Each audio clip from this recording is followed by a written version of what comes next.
Okay, so why homebrew? Well, first off, you get to drink the finished product. I mean, how cool is that, right? You can make your own clones of craft beers that you love and actually save a lot of money at the same time in doing so.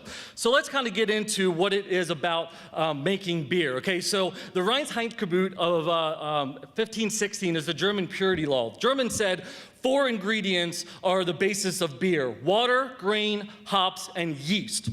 Any combinations of those are going to give you multiple different styles. So breaking it down, water, all of these different ions affect how your beer will taste. So understanding water composition before you brew is essential in creating consistent beers that taste good. Second are the grains. We have 2 kinds: base malts, which are the foundation for the mash, and specialty malts, which provide distinct flavor, color to the styles that you're trying to brew, and they're named there. We have hops.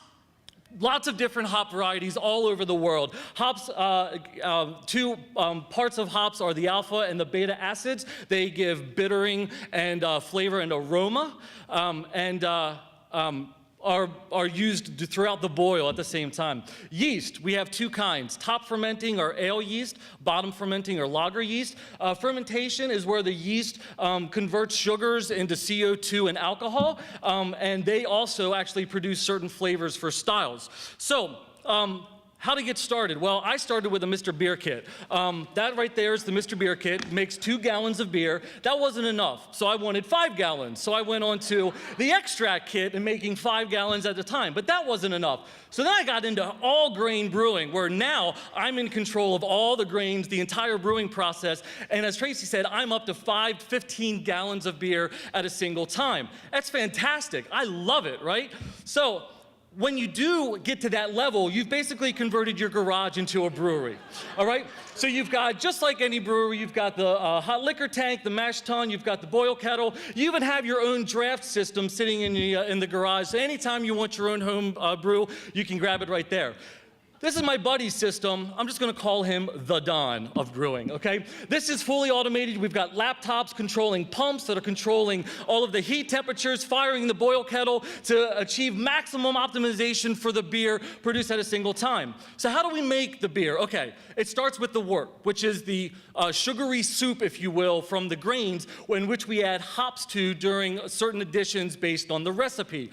That is what the yeast need, and they need a perfect environment of it. So once you achieve the wort, you need to chill it down and add in the yeast. What you want the yeast to do is you want them to have a wild orgy, crazy banquet feast party, eat up all the sugars, fart out CO2, piss alcohol, make more babies, and repeat the whole process all over again. It's wonderful. Yeast are our friend. After that, we need to check the gravity of the beer to make sure that it's at the alcohol level that we want. You can also transfer to a secondary fermentation, add dry hops, add fruits and flavors. You can even barrel age it. Bottling your beer. This is a pain in the butt. 5 gallons is 60 bottles that you have to clean and sanitize every single time you want to fill the beer. Then you got to wait 2 to 8 weeks for it to actually ferment again to get carbonation. Forget that. Homebrewers go to kegging their own beer now. We use corny kegs from Coca-Cola and Pepsi products. We're getting 5 gallons in 1 corny keg. We can carb it in 3 to 5 days, but wait, there's more. We can force carb it using a carving stone in under 15 minutes. Now I'm drinking my beer in under 15 minutes. So now you're tasting it. Oh, this tastes great. This is wonderful. You start looking for issues. You give it to a friend. Hey, what does this taste like? What do you think? I kind of like my Coors and my, okay, never mind. I got to find a homebrew club. We're not going to do anything here. So here's the great thing. Right here in Carroll County is the Midnight Homebrewers League. They've got 80 members, monthly meetings and events, constant tastings and ways in which everyone's challenging each other to make better beer. We have collaborations with Pub Dog, and we have a lot of fun.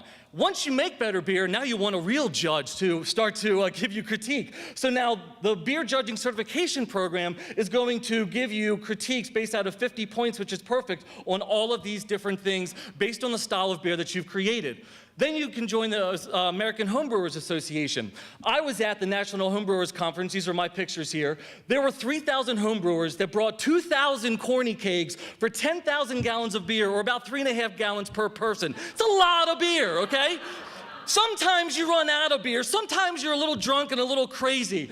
And I don't even remember this picture being taken, but in the end, here's the thing. You can make more beer. So relax, don't worry, and have a home brew. Thank you.